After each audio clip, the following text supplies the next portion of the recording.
I'm Doug Barnett, Senior Project Manager for HS2, and today we are stood at the South Portal of Burton Green Tunnel.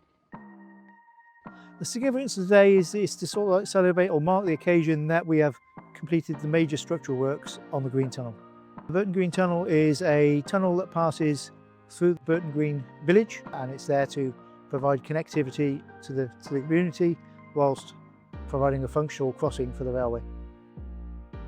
So the tunnel is built in a variety of constructions, ranging from diaphragm walls and what we call a top-down construction. So we build the walls, we put the roof on, we dig out the material and then build the tunnel.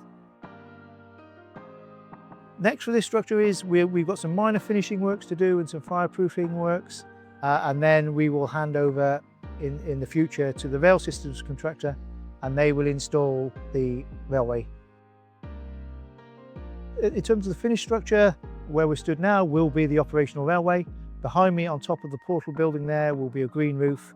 There will be a fully landscaped area and green. So when you're in the village and using the local footpaths, you'll hardly notice that there's a railway here. We have a fully integrated teamwork approach with our contractor and HS2 colleagues to deliver this railway. It's a major stepping stone towards the completion of HS2.